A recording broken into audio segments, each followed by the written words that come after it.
Yes, sir. Now YouTube also live, sir. So I can just start speaking, right? Yes, sir. I pasted one question from YouTube, sir. Yeah. Okay. So hello, everyone. This is Dr. Ashish Chaudhary from IIIT Bangalore. Welcome to the first live session for the course titled Foundations of Cryptography. So I'm here to answer your queries. Feel free to ask your questions. So I already have a question from Mr. Mahato, who is asking how cryptography will be helpful in blockchain technology. So in blockchain, some cryptographic primitives are used like hash functions, digital signatures, and in fact, for advanced blockchain technology, advanced cryptocurrencies, we also use zero knowledge protocol. So various cryptographic primitives are used for various purposes. So if you take the hash functions, then hash functions are used for various purposes in blockchain. So for instance, it is used for solving the proof of work while creating a puzzle. And to solve the puzzle, we have to find an instance or solution for the puzzle, which basically explores the property of hash functions. Then we also use hash functions in the form of Merkle trees to organize the various transactions in a blockchain. And then, of course, the collision resistance property of the hash function is used to verify whether any block is tampered in the blockchain. Whereas digital signatures are used for some other purposes in the blockchain. So for instance, the signing key and the verification key pair for an entity can serve as the bank account number for the entity. And whenever a transaction is done, say if I want to pay a coin and give it to some other party, I have to sign the transaction. So again, we use digital signatures there, and the unforgeability property of the digital signature is used there. So there are various digital cryptographic primitives which are used for various purposes in blockchain technology. So I hope that answers your question.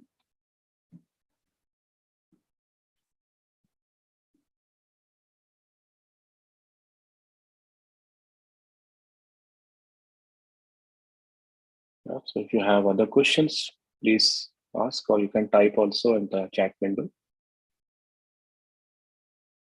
So I think we are in the 6th week of the course, if I'm not wrong. And till now, we have covered significant portion of symmetric crypto. We have covered ciphertext only attack security.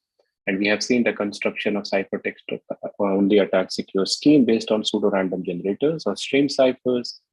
Then we shifted our attention to CPA security, where adversary is more powerful and it has access to encryption oracle service. And we have seen that stream ciphers will no longer be secure against the CPA adversary. So for designing schemes which are secure against CPA adversary, we have to go for pseudo-random functions. And then for CPA secure scheme, we have seen various modes of operations to get efficient encryption schemes if you have arbitrary long messages. And then we have seen a further strong adversary, namely the malicious adversary or the active adversary, which can change the contents over the channel. And to model such an adversary, we introduced a decryption oracle service. And then we saw that all the CPA secure schemes break down if we go to the CCA model. And to design a CCA secure scheme, we have to further enhance the CPA secure schemes by adding some kind of authentication mechanism. Authentication mechanism is through some message authentication code. So we have separately studied message authentication code, their security properties. How do we design message authentication codes based on hash functions, pseudo-random functions? And then we have seen that how we can combine generically a message authentication code and a CPA secure scheme to get a more powerful encryption, which is much more stronger than CCA security, namely that of authenticated encryption. So I hope this is what we have covered till now. So any questions regarding whatever we have discussed till now, I will be happy to answer here.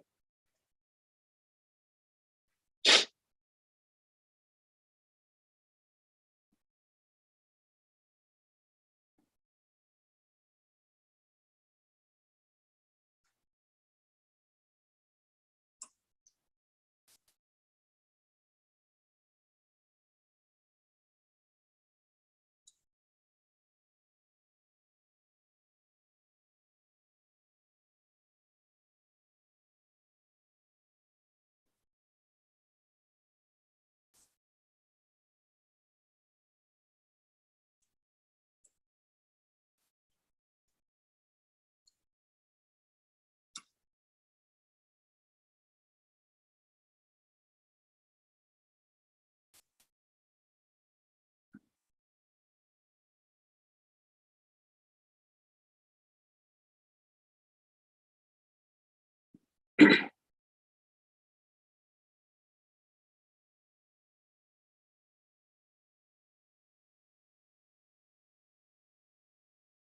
let me check the Google spreadsheet, which the NPTEL office has shared with me.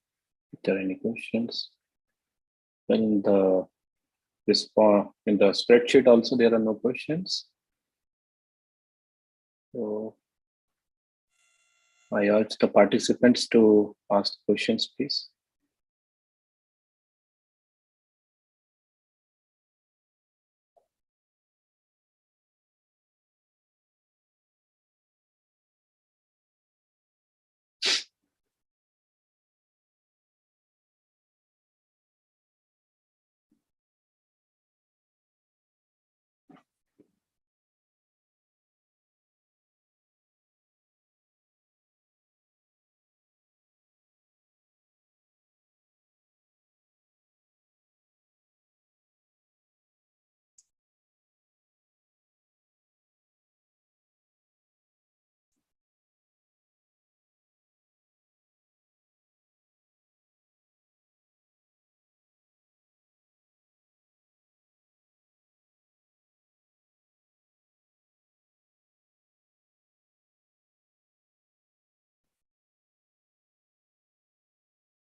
So if there are no questions, then maybe we can wind up in another 5 minutes. I don't see many participants turning up. Okay, so okay, yeah. So Mr. Mato, can model checking used in cryptography? Can you be more elaborate? In what context you will be using model checking? Because I am not much aware about model checking.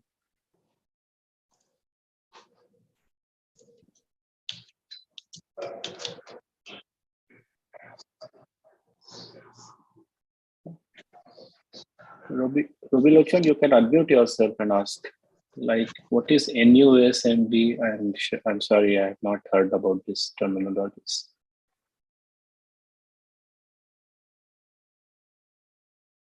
No, I don't think, at least to the best of my knowledge, I have not seen any use case of model checking in crypto.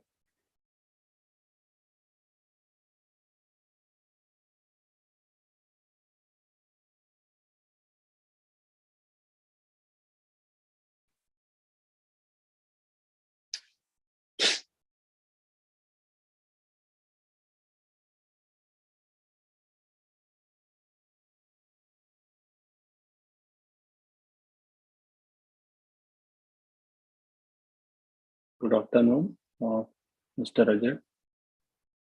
If you have any question, please ask. Sir, good afternoon, sir. Sir, I want to ask that how to tackle with the questions when we have to prove something. जैसे pseudo random generator को हमें prove करना होता है, pseudo random generator वगैरह prove करना होता है ना हमें. If we have to prove उनके लिए ना वो अटैक कैसे बनाना होता है, जैसे नहीं बोलते. So there is no specific answer for this. मतलब कैसे सोचना होता है उनके लिए कि वो हैं कि नहीं, जैसे secure. Okay, right, got your point. So intuitively, you have to compare the output of a algorithm which is given to you with the output of a true random number generator. See, for a true random number generator, you know that its output has no pattern available. Pattern in the sense, you can't say its last bit will be always 0. You can't say the XOR of all the bits will be always 0. It's because all the bits are uniformly random. So whatever algorithm is given to you for proving whether it is a pseudo-random generator or not, you have to see whether you can find out any pattern in the output of that algorithm. And if you can spot a pattern which is there in the algorithm which is given to you, and that pattern is very unlikely to be present in the output of a true random number generator, then that means the algorithm which is given to you is not a pseudo-random generator. So for instance, let's take a construction where I take the seed and say the last bit of the output of that algorithm is always 0. And I do some operations over the seed. That's my random number generator. Now you see in this algorithm, there is a property, there is a pattern available that doesn't matter what is the seed you give to this algorithm, the last bit of the output will be always 0. Whereas in a true random number generator, the last bit could be 0 with probability half, could be 1 with probability half. So there is a difference in the outcome of two types of algorithm. That's why this algorithm, which I'm just talking about, is not a random, it's not a pseudo-random number generator. Right? So that's the way you have to intuitively think. Can you think of some pattern which is available, which you can spot in the output of the algorithm which is given in the question? If you can't find any pattern, then you have to think of giving a reduction. No, yes, indeed, this is a secure construction. Okay. Otherwise, it comes to practice actually. If you see more and more constructions, then you can start thinking that, okay, you can start getting an idea that, okay, this algorithm's output has some pattern, this algorithm's output does not have pattern, and so on. And same hold even for pseudo-random functions. Okay, if I don't give you the key, and if I give you the description of the function, you have to see, is there a pattern available in the outputs of my function f, which I have designed? If you don't spot a pattern, then you can say that, okay, this algorithm's behavior is very much like a true random function. And hence, the algorithm that I have given to you is indeed a pseudo-random function. It comes through practicing more and more problem and seeing more and more constructions. But otherwise, there is no precise answer to your question that is there a rule book which you can always follow? And based on that, you can identify whether there is any attack for a given construction or not. In fact, in the questions that we are giving to you in the assignments, we are giving you very simple constructions where finding the attacks will be relatively easier. For the course which I offer at IIIT, we give much more difficult and complex constructions. So I don't think it will be very difficult to spot weaknesses in any given construction which are given to you as part of the assignment.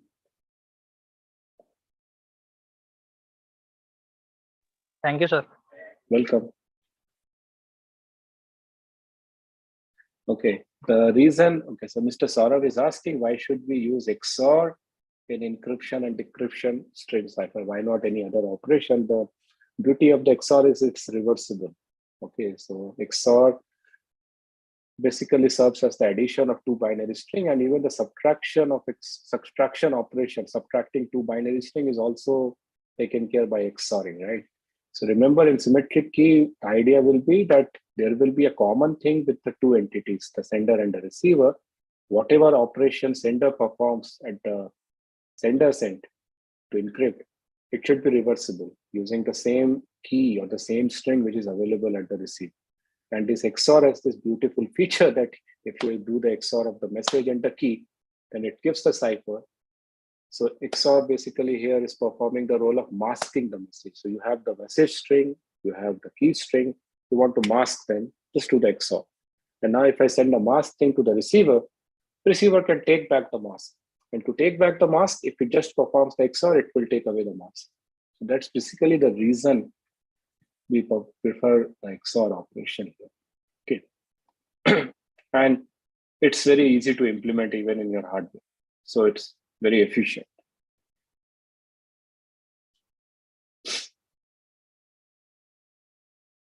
If we use XNOR, that means negation of, why you want to do that, first of all? Why two operations? Because XOR gives you the effect of adding and subtracting. So you add the key to your message to get the ciphertext, And to get the message back from the ciphertext, you subtract the key. So that's as simple as that. But if you go for some other operation, that might be unnecessarily complicated.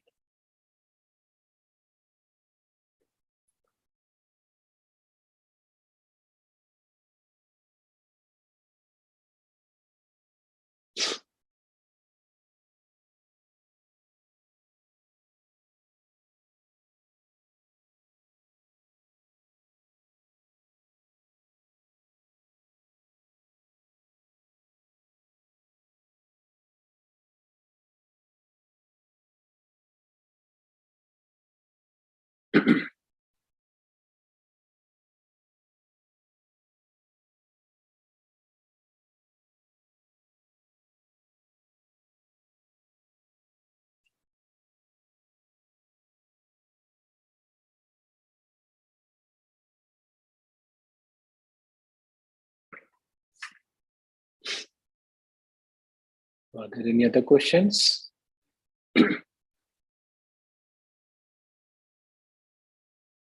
No, asymmetric encryption is not at all appropriate for any kind of encryption.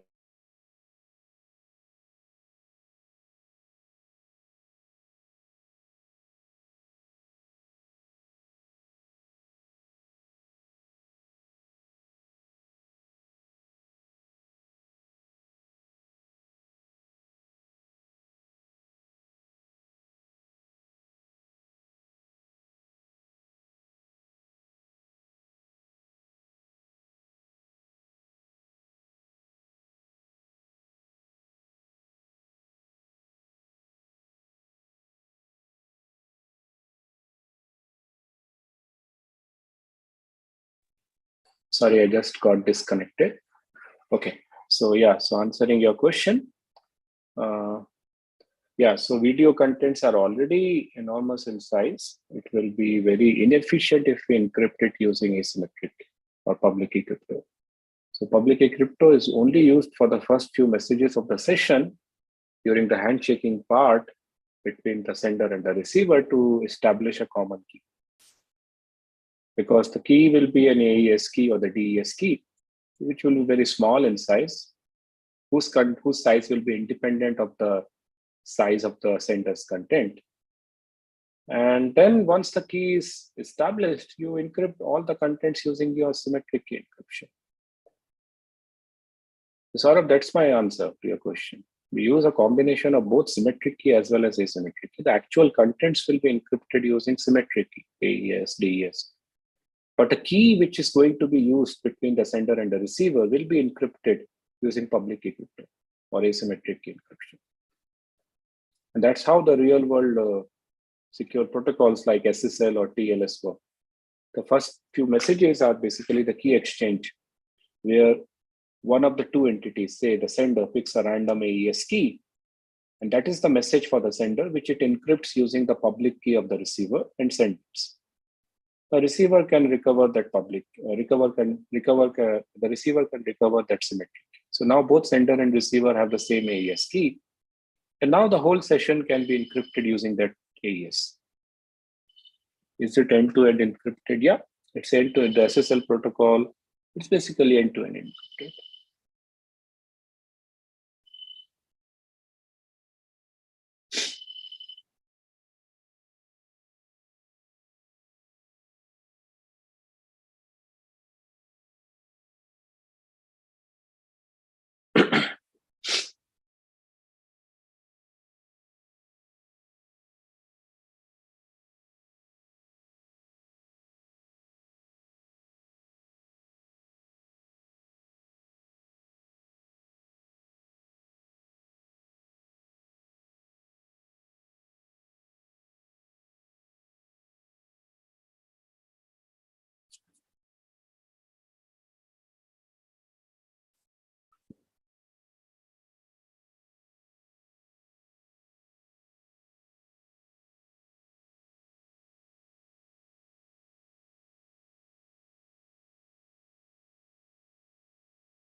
Research areas in cryptography, lot of nice directions. I work in the area of secure multi-party computation. In fact, I offer two courses called Secure Computation 1 and Secure Computation 2. So that's a very exciting area of research in crypto. Lots of nice open problems are there. Blockchain or distributed consensus is one another important topic, hot topic. Of course, cryptanalysis in itself is an evergreen area where you have to break codes or come up with flaws or weaknesses in public key crypto, symmetric key crypto, and so on. So there is no. These are few of the areas which are very exciting and very challenging, in my opinion. Yeah. Under each of this umbrella, you have plenty of other sub problems to work on.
There is no answer to that question, how much maths is needed to learn crypto. No one can give you a quantification or how much. In fact, no one can answer you how much math is needed to learn any area in computer science. It depends upon what you want to work on. So at least for crypto that we have learned, we are learning in foundations of crypto, you need to understand probability, some basic concepts from discrete mathematics, and some number theory. You don't need to be an expert in number theory. In fact, I don't know anything about number theory. Not much. And number theory is never been my research area. So it's a myth that number theory is must for learning crypto. Right. So depending upon what topic in cryptography you want to explore, the answer varies actually. But yes, maths is very much needed in any area, any topic in crypto.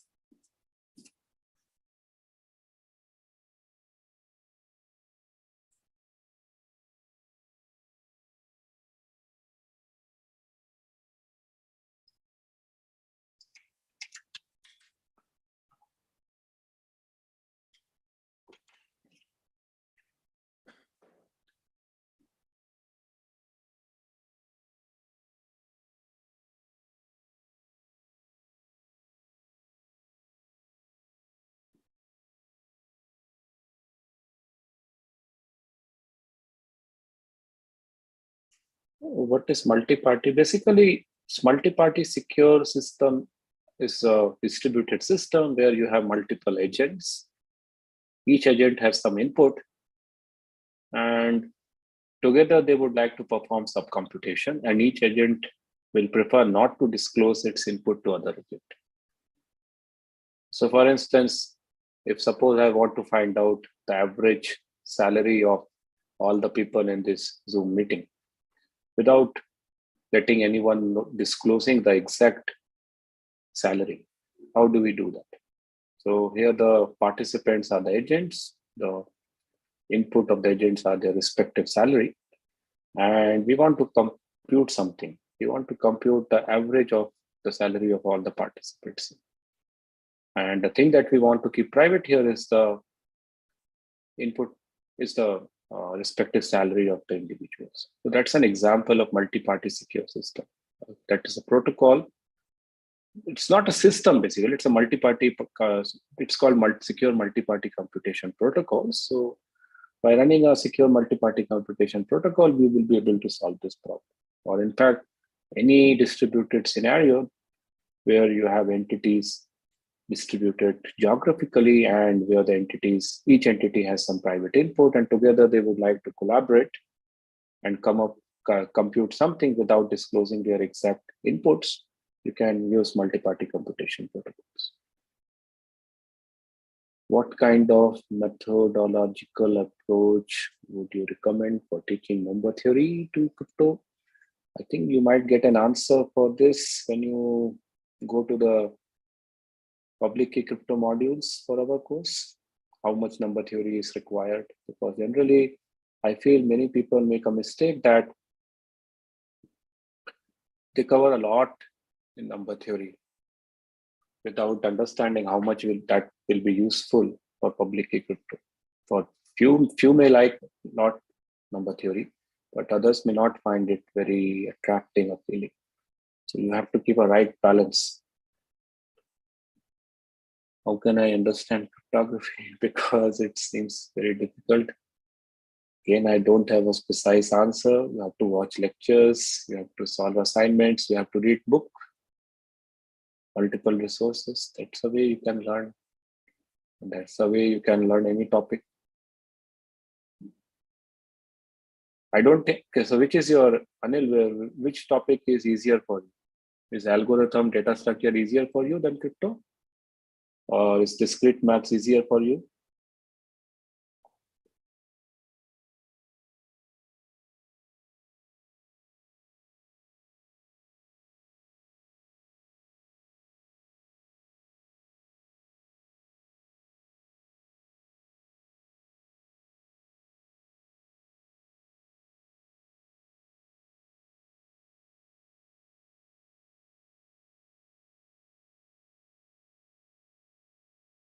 I can understand the subject, but it's totally new for me. Which cryptography is new for you?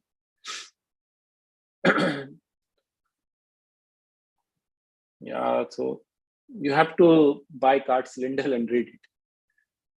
Or maybe I don't know any better book than Cart's and Lindell. What is the avalanche effect? So avalanche effect is property which we require in the design of a block ciphers like AES or DES. So what we want basically is that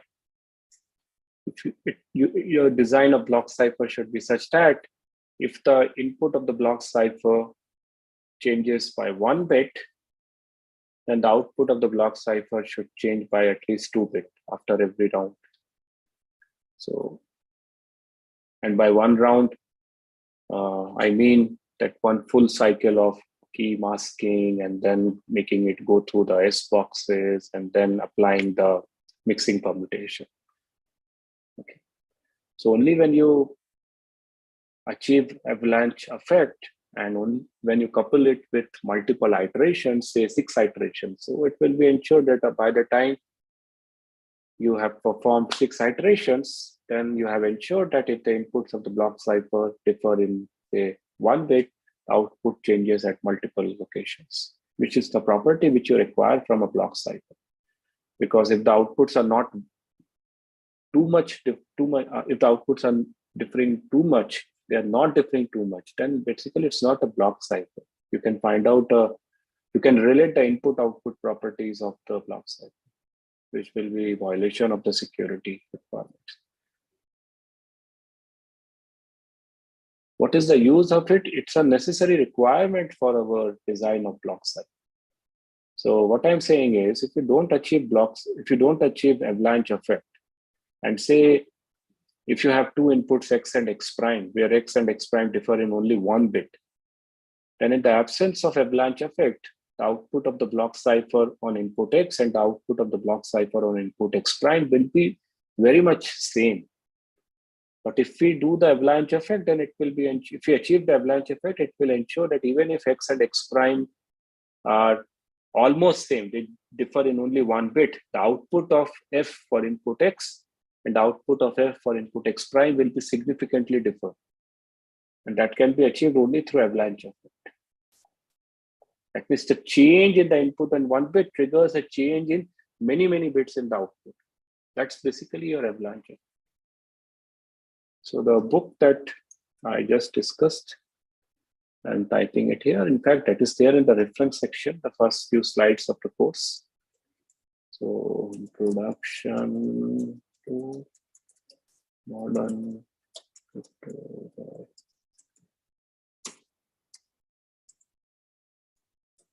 This is the main textbook which we are following for our course.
Saurav, I don't know what exactly is white box crypto. If you can elaborate it, then probably I can give you some answer.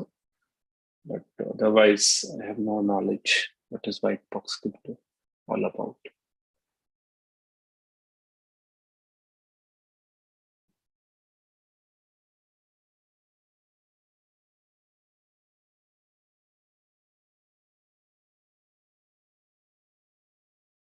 So is it a generic approach, this white box crypto? Does it work with any generic encryption and obfuscation method, or are they used? So if they use generic encryption, then you can always instantiate using RSA, or even say Ilgamal.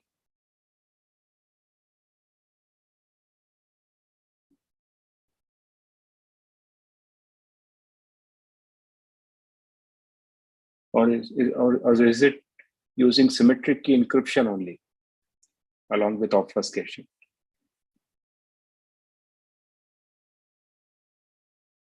Or encryption scheme could be anything.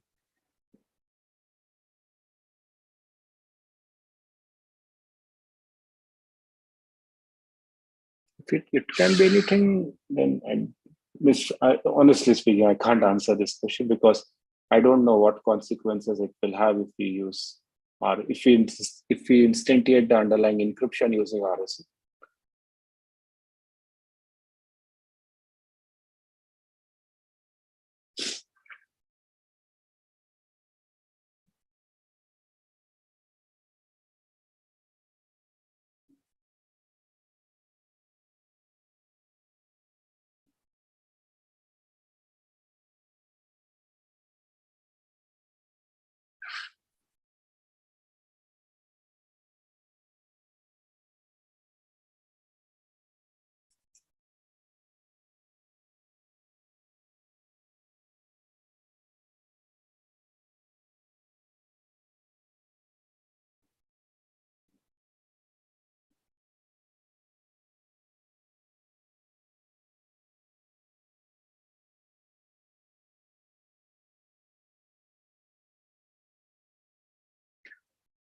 How much number you need to pass the assignment? I don't know the answer, but these are the logistic requirements decided by the NPTEL office. So maybe you can redirect your question to the office. But I know that certain passing percentage is required from the end exam, the final exam. Sir, it is there in the course page, sir. Yeah, it's Can there. go Okay. through. Yes, Yeah. it's there in the course page. Please go through that. Here, this session, you are supposed to ask technical doubts. These are all logistic requirements, which I am sure is available in the course homepage.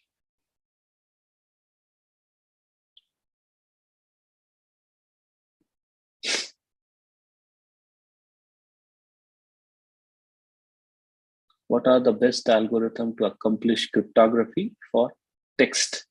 What does that mean? Cryptography for text means your message is a text.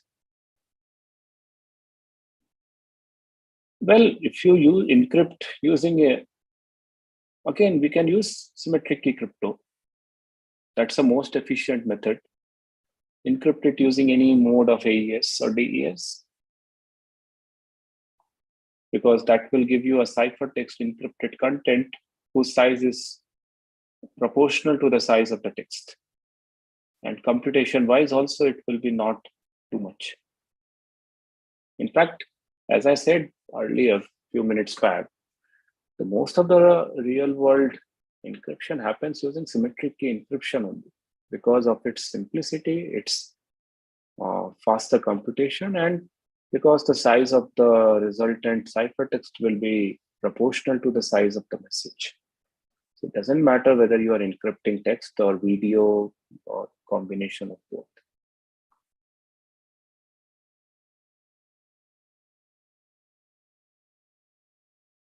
No, I don't have. These are very philosophical questions. Cybersecurity is a huge thing. So everything is now in the cyber domain. So you have to be very careful what you want to keep, what you not want to keep, and how you want to keep. Even though we have state-of-the-art encryption mechanisms, still we keep on hearing about various hacks, various attacks, because of various shortcomings which can be deployed by an attacker. And those shortcomings might be there in your implementation. Same with respect to healthcare data and social data. Anyone can hack into the Facebook account of anyone, and then you have to get your account renewed and so on. So this is always a cat and mouse race. Okay. Attacker is like the cat and you are like the mouse, and attacker always want to attack. You want to always safeguard. How you do that? You have to be very careful in your implementation, in your deployment, by using the right methods, right security algorithms, and so on.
Okay, so if there are no more questions, maybe we can wind up.